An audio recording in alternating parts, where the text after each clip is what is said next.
Education loan 100% placement తో job Telugu students కి first choice Sankal Chand Patel university Ahmedabad. అరక్క ఇన్ని సంవత్సరాల నుంచి పొలిటికల్ గా మాట్లాడుతున్నావు, నీకు అసలు పార్టీ వాళ్ళు ఎవరో తెలియదు, ఏం తెలియదు, ఎవరితో కమ్యూనికేషన్ లేదు. పోనీ చిరంజీవి ఈ ఫ్యామిలీని సపోర్ట్ చేస్తున్న వాళ్ళంటే కనీసం చిరంజీవి గారిని కలవలేదు, పవన్ కళ్యాణ్ గారిని కలవలేదు, నాగబాబు గారిని కలవలేదు. కానీ వాళ్ళ గురించి ఎవరేం మాట్లాడినా రెడీ అంటూ వీడియోలు పెట్టేస్తావు. ఏదో ఇస్తే మాట్లాడేదాన్ని ప్రేమ ఎట్లయితుందిరా?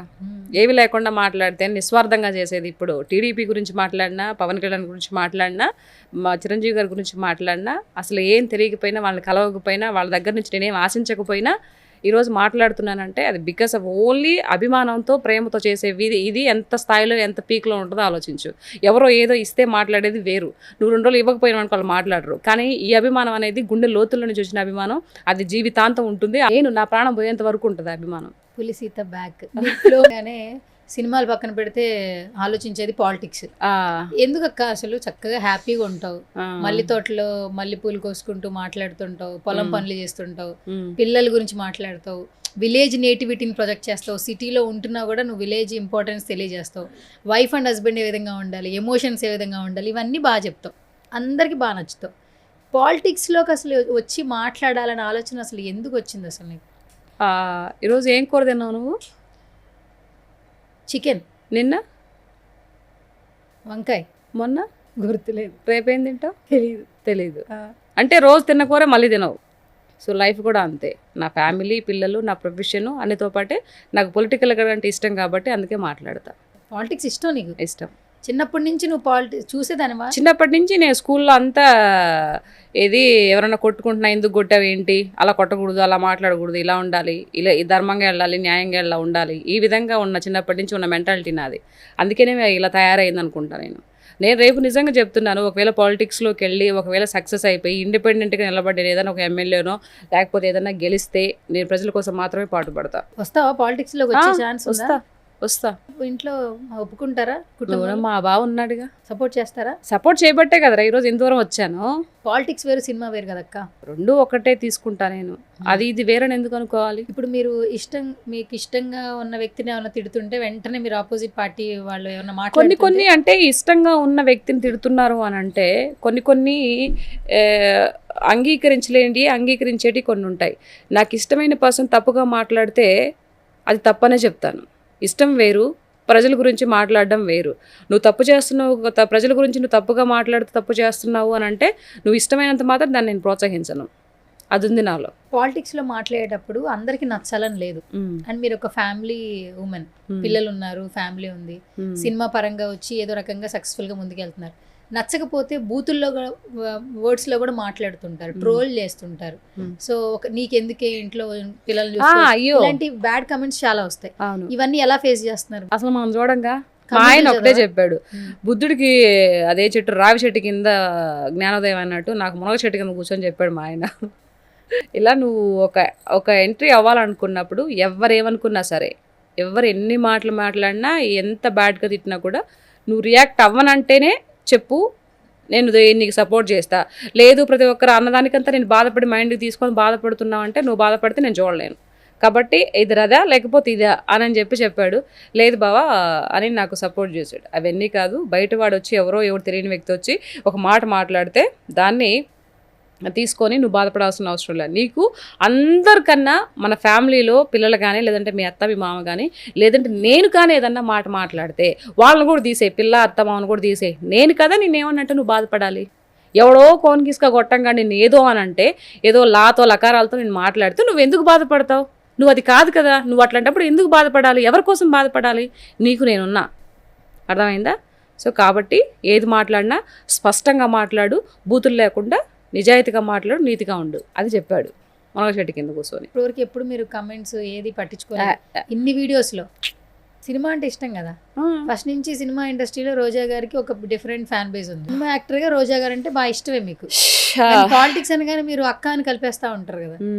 ఒకవేళ ఎప్పుడైనా ఒక మీట్ చేసే సందర్భం వచ్చింది, రోజా గారిని కలిసే టైం వచ్చింది, నాట్ పాలిటిక్స్, ఒక సినిమా కలిసే ఛాన్స్ వచ్చింది, ఇద్దరు కలిపి చేయాలి, ఆ మూమెంట్ సీత రియాక్షన్ ఏంటి? అక్క బాగున్నావా, ఏం చేస్తున్నావు, అంతే కలుపుకుపోవడమే. అది సినిమా, ఇది పాలిటిక్స్. సినిమా పరంగా రోజా గారు ఇష్టం మీకు? అంతే. నేను అది ఎప్పుడో చెప్పాను కదా, సినిమా పరంగా ఆవిడ ఒక లెజెండరీ హీరోయిన్, చాలా బాగా యాక్ట్ చేస్తుంది, తను చాలా అందంగా ఉంటుంది, ఓకే అది వేరు. పొలిటికల్గా వస్తే ఆ నోటికి అద్దు అదుపు రెండు ఉండవు కాబట్టి మనం మాట్లాడతాం. అది తను ఎక్కడ మాట్లాడితే నేను చాలాసార్లు చెప్పాను, నువ్వు లేని దాన్ని ఉన్నట్టుగా మాట్లాడి ప్రభుత్వం ఏదైతే మంచి పనులు చేసుకుంటూ పోతుంటే ఆ పనుల మీద నువ్వు ఎందుకు బురద జల్లాలని చూస్తున్నావు? నువ్వు కూడా ప్రజల కోసం సేవ చేయాలనే భావన నీలో ఉంది కదా, మరి ఇది చేస్తారు, ఇది చేయ, ఒకవేళ ప్రభుత్వం చేయలేదు ఈ విధంగా చేయండి మీరు అని చెప్పే ఒక విధానం ఒకటి ఉంటుంది. అయ్యా మీరు వచ్చి ఇన్ని రోజులు అవుతుంది, ఇన్నేళ్ళు అవుతుంది, మీరు ఫలాంది చేయలేదు అని చెప్పొచ్చు కదా. అలా కాకుండా అన్ని పథకాలు ఇచ్చినప్పటికి కూడా నువ్వేమి ఇచ్చారు, మీరేమి లేదు, విఫలమైంది సఫలమైంది అని చెప్తూ ఉంటుంది. అవి మరి అవాస్తవాలు మాట్లాడినప్పుడు ఎలా ఉంటుంది చెప్పు? అట్లా మాట్లాడకూడదు కదా. పొలిటికల్గా మాత్రమే ఆవిడకి వ్యతిరేకం. పర్సనల్గా ఇష్టం మీకు? ఇష్టం. ఎలా ఉంది ఇప్పుడు ఏపీలో పరిపాలన? ఎలా ఉంది ఇప్పుడున్న కూటమి ప్రభుత్వ పరిపాలన? ఏ విధంగా? చాలా బాగుంది. మన మహానాడు కూడా పెట్టారు, లోకేష్ గారు చాలా బాగా మాట్లాడారు. ఆయన ఒక మాట మాట్లాడారు, అది నాకు చాలా సంతోషం అనిపించింది. కూటమి తరపున జనసేన నాయకులు కానీ, జనసేన సంబంధించి వీర మహిళలు కానీ, టీడీపీ వీర మహిళలు కానీ అందరూ కూడా మన వాళ్ళే అని చెప్పడం అనేది చాలా గొప్ప విషయం. నిజంగా చంద్రబాబు నాయుడు గారి ఎన్నికలకు ముందు ఎలా అయితే జైల్లో పెట్టి ఇది చేశారో, అప్పుడు పవన్ కళ్యాణ్ గారు నిలబడడం అనేది ఆయన యొక్క మానవత్వానికి చేతులెత్తి దండం పెట్టొచ్చు. అది చెప్తున్నారు కదా లోకేష్ గారు. ఆ విషయాన్ని కూడా ఈరోజు మళ్ళీ గెలిచినాక కూడా ముఖ్యమంత్రి స్థానంలో ఉండి కూడా ఈరోజు ప్రజలకి షేర్ చేసుకోవడం చాలా గొప్ప విషయం కదా. కాబట్టి మంచికి ఎప్పుడు మంచి జరుగుతుందిరా అనేది నా ఒపీనియన్. కాబట్టి జై కూటమి, ఎప్పుడు ఇలానే ఉండాలి. రాష్ట్రము ఆ కూటమి ప్రభుత్వంలో సుభిక్షంగా ఉండి మంచి మన భారతదేశంలోనే ఆంధ్రప్రదేశ్ ఒక ఉన్నత రాష్ట్రంగా రూపుదిద్దుకోవాలని మనస్ఫూర్తిగా కోరుకుంటుంది. ఈ మధ్యకాలంలో సభలు పెట్టేటప్పుడు లోకేష్ గారి మాటలు చాలా బాగా వైరల్ అవుతాయి, ఇంకా యాక్టివ్గా అనిపిస్తూ ఉన్నారు. ఒకప్పుడు ఏంటంటే ఆయన తక్కువ మాట్లాడతారనే మాట వినిపించేది, తెలుగు కొంచెం సరిగ్గా రాకపోతుండే. ఇప్పుడు అప్పుడు అనేవాళ్ళు ఈరోజు అయ్యో ఏంటి వీడు మూతి పగలగొడుతున్నాడే మాటలతోనే అని చెప్పే స్థాయికి దిగజారిపోయారనమాట వాళ్ళు. కొంతమంది అంతకుముందు హేళన చేసిన వాళ్ళు అంటే అంత ఇదిగా మాట్లాడుతున్నారు ఎవరు లోకేష్ అన్న కానీ. సో చాలా మార్పు వచ్చింది. రేపు ఫ్యూచర్ సీఎం అవ్వడానికి కూడా ఎన్ని అర్హతలు ఉన్నాయి అన్నీ ఉన్నాయి. ప్రజలందరూ సంతోషంగా ఉన్నారు, అందరు సంతోషంగా ఉన్నారు. గవర్నమెంట్ లోకి వచ్చేటప్పుడు హామీలు ఇస్తుంటారు, ఏ గవర్నమెంట్ అయినా, ఉన్న గవర్నమెంట్ అయినా కావచ్చు, ముందున్న గవర్నమెంట్ అయినా కావచ్చు, కొన్ని హామీలు అమలు చేయలేకపోవచ్చు, ప్రజలు కొంతవరకు అంత హ్యాపీగా ఉండలేకపోవచ్చు. కానీ ఇప్పుడు మీరు చెప్తున్నారు హ్యాపీగా ఉన్నారని చెప్తున్నారు ఏపీ ప్రజలు. అవును, హ్యాపీగానే ఉన్నారు. ఆల్మోస్ట్ అన్ని పథకాలు ఇచ్చేశారు. ఎవ్రీ మంత్ అందరికీ పెన్షన్స్ అందుతున్నాయి. సంవత్సరానికి 3 సిలిండర్లు ఇస్తారన్నారు. అన్నీ జరుగుతున్నాయి కదా, అన్నీ జరిగాయి కదా. 1-2 ఏదన్నా ఉంటే బ్యాలెన్స్ ఉంటే కూడా ఉండొచ్చు, అవి కూడా అవుతాయి. ఇప్పుడు రాష్ట్రాన్ని రూపుదిద్దుకోవడంలో, మళ్ళీ కంపెనీస్ తిరిగి రావడంలో, లేకపోతే పోలవరం ప్రాజెక్ట్ అంటే రాష్ట్రాన్ని డెవలప్ చేయడంతో పాటు ఇవి కూడా పథకాలు కూడా ఇచ్చుకుంటూ పోవాలి కదా. సో కాబట్టి 1 by 1 అన్నీ జరుగుతూ పోతాయి.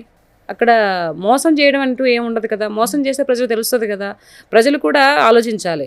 సో ఇంత పరిపాలనలో ఇంత ఏమీ లేకపోయినా కూడా, ఆస్తులు లేకపోయినా కూడా ఫస్ట్ విడిపోయినప్పుడు చెట్టుకి నిలబడి పరిపాలన చేసిన వ్యక్తిని మనం వదిలేసుకున్నాము. ఒక 5 years పాటు మనం కష్టపడ్డాము. ఇంకా మళ్ళీ ఆ తప్పు చేయకుండా ఈ కూటమి ప్రభుత్వాన్ని మళ్ళీ కూడా మనం గెలిపించుకుంటే మన బ్రతుకులు బాగుంటాయని ప్రజలు కూడా ఆలోచించాలి. గవర్నమెంట్ వచ్చిన తర్వాత, విన్ అయిన తర్వాత కూటమి ప్రభుత్వం విజన్ మారింది. కొన్ని సందర్భాల్లో ప్రజలతో ఎక్కువగా మమేకం అవుతున్నారు. లైక్ ఫస్ట్ పెన్షన్స్ రిలీజ్ చేసేటప్పుడు 4,000 రూపాయలు ఇస్తామని చెప్తున్నప్పుడు ఒక ఇంటికి వెళ్ళి అక్కడ ఆయన ఛాయ్ పెడుతూ వాళ్ళకి పెన్షన్ ఇచ్చిన సందర్భాలు కూడా చూసాం. ఎందుకు నేను కూడా చూసాను కదా. నేను ఆ రోజు ఊరు వెళ్ళుంటే మా ఇంటి పక్కన ఉండే అంగన్వాడీ టీచర్ వచ్చిందనమాట. ఏంటమ్మా వచ్చినావు అని అంటే, అన్న 1వ తారీఖు కదా, ఇదిగో పెన్షన్ తీసుకోనా అని చెప్పేసి సైన్ పెట్టుకొని తీసుకొని ఇచ్చి ఇంటికి వెళ్ళిపోయి, ఇంట్లో ఇచ్చి మా మామయ్యకి ఇచ్చి వెళ్ళిపోయింది. నా కళ్ళతో చూసాను నేను. ఇంటికి వచ్చి పెన్షన్ ఇచ్చేసి వెళ్ళిపోయారు. ఇప్పుడు ఇంటికి వచ్చి ఇస్తున్నారు. లేదంటే ఒక 10 ఏళ్ళకు ఒక దిక్కడ కూర్చొని అందరిని వాళ్ళు కాల్ చేసి వాళ్ళ ఇదిని బట్టి, వాళ్ళ కంఫర్ట్ని బట్టి ఆల్మోస్ట్ అందరు ఇళ్ళకి వచ్చి ఇస్తున్నారు అనమాట. నేను చూసాను, అది నా ఇంట్లోనే జరిగింది. అది ఎవరింట్లోనే కాదు. ఆ సావిత్రి పిన్నమ్మ ఉంటుంది, ఆవిడ అంగన్వాడీ టీచరు. ఆవిడ ఇంటికి వచ్చి అన్న ఇదిగో పెన్షన్ అని చెప్పేసి ఇచ్చిపోయింది అనమాట. ఎట్లుందక్క 4,000 రూపాయల పెన్షన్? చాలా ఆనందంగా ఉందని పెద్దవాళ్ళు చెప్తున్నారు. ఎందుకంటే ఇక్కడ తెలంగాణలో కూడా ఆ గవర్నమెంట్లో ఆ చేంజ్ రాలేదు. 4,000 రూపాయలు ఆ వయసులో ఉన్న వాళ్ళకి చాలా బాగా మరి ఉపయోగపడుతుంది. అంతే కదా. పిల్లలు చూడకపోయినా వాళ్ళు ఏ పనులు చేసుకోలేకపోయినా ఏం చెప్తారు పెన్షన్ కోసం? పెన్షన్ ఈరోజు 4,000 రూపాయలు ప్రభుత్వం ఇస్తుందంటే నిజంగా 2 చేతులెత్తి దండం పెట్టాలి చంద్రబాబు నాయుడు గారికి. ఈరోజు ఒకవేళ బిడ్డలు ఉండి చూసుకోకపోయినటువంటి పేరెంట్స్కి కానీ, లేకపోతే బిడ్డలు చనిపోయినటువంటి ఉన్న పేరెంట్స్కి కానీ ఈరోజు అవి ఎంత భరోసాగా ఉంది అని అంటే అవి మాటల్లో చెప్పలేం. వాళ్ళు మనం కష్టపడి పని చేయకపోయినా, ఒకవేళ ఏదన్నా కాళ్ళలో ముల్లోని ఇరిగినా కూడా మనం పని చేసుకోకపోయినా మనకు పెన్షన్ వస్తుంది, ఒక భరోసా కల్పించారు ఈరోజు. అంటే ప్రతి ఒక్క ఇంట్లో ఒక పెద్ద కుమారుడిగా ఈరోజు చంద్రబాబు నాయుడు గారు ఉన్నారు, అందరూ ఆ విధంగా భావిస్తున్నారు అని అంటే అది శుభ ఫలితమే కదరా. ఇంకా అంతకన్నా ఏం సాధించాలి? ఇంతకుముందు గతంలో జగన్మోహన్ రెడ్డి రాగానే 2,000 ఇస్తారన్న వ్యక్తి సంవత్సరానికి 200 చొప్పున 300 రూపాయల చొప్పున పెంచాడు. మరి అది మీకు ఒకేసారి 4,000 ఇస్తారన్న వ్యక్తి ఇప్పుడు ఎవ్రీ మంత్ 4,000 ఇవ్వడం ఎవరు గొప్ప వాళ్ళు? సో ప్రజలు అది కూడా గమనించాలి కదా, గమనిస్తారు కూడా. అందరూ చాలా హ్యాపీగా ఫీల్ అవుతున్నారు. అంటే చిన్నప్పటి నుంచి చాలా మందికి వైఎస్ రాజశేఖర రెడ్డి గారు అంటే చాలా ఇష్టం. ఈవెన్ మా 90s కిడ్స్ కూడా ఆరోగ్యశ్రీ కావచ్చు, ఈ స్కాలర్షిప్స్ కావచ్చు. నేను కూడా 91 బాగానే కదా. కాబట్టి రాజశేఖర రెడ్డి గారి మీద ఉన్న ఆ ప్రేమ ఆటోమేటిక్గా జగన్మోహన్ రెడ్డి గారి మీద కూడా వస్తూ ఉంటుంది. అవును. ఆ పార్టీ పెట్టినా కావచ్చు, అప్పుడు సొంత ఇల్లు ఇవ్వడం కానీ, ఇల్లు కట్టుకోవడానికి పథకాలు తీసుకొచ్చింది ఆయనే, చదువుకోవడానికి తీసుకొచ్చింది ఆయనే. తర్వాత ఆరోగ్యశ్రీ ఇప్పటికీ కొంతమంది వాడుతున్నారంటే వైఎస్ రాజశేఖర రెడ్డి గారి పుణ్యం అని ఇలా దండం పెడతారు, చేతులు దండం పెడుతుంటారు. సో ఒక లెగసీ అనేది అట్లా కంటిన్యూ అయింది. ఇప్పుడు చూస్తే ఒక పార్టీని విద్వేషించడం ఏమో తెలియదు కానీ ఇలా విమర్శలు చేసుకుంటూ పోతున్నారు. ఈవెన్ జగన్మోహన్ రెడ్డి గారు రీసెంట్గా ఒక వీడియో వచ్చింది, ప్రొఫెసర్ నాగేశ్వరరావు గారు రీసెంట్గా పవన్ కళ్యాణ్ గారు అమిత్ షా గారిని కలిస్తే జగన్మోహన్ రెడ్డిని జైల్లో వేయడానికి కలిశారని చెప్పి ఆ కాన్వర్జేషన్లో ఒక వీడియో వైరల్ అయింది. ఆ తర్వాత పవన్ కళ్యాణ్ గారు కూడా రియాక్ట్ అయ్యారు, ఆయన క్షమాపణలు కూడా చెప్పారు, మీరు కూడా చూసుంటారు. అసలు ఇవి కేవలం ఒకళ్ళనొకళ్ళని తిట్టుకునే రాజకీయాలను చూస్తూ ఉన్నాం మనం. చంద్రబాబు గారు జగన్మోహన్ రెడ్డి గారి బర్త్డే అయితే విష్ చేస్తారు, జగన్మోహన్ రెడ్డి గారి బర్త్డే అయితే చంద్రబాబు నాయుడు గారికి విష్ చేస్తారు. అసెంబ్లీలో ఒకే చోట కలిస్తే ఒకరికొకరు మాట్లాడుకుంటారు, విమర్శలు పక్కన పెడతారు. అదే. సో ఈ వ్యక్తిగత దోషాలను ఏ విధంగా చూడాలంటారు? వాళ్ళు బాగానే ఉంటారు తెలుసా, మధ్యలో మనమే చెడయ్యేది.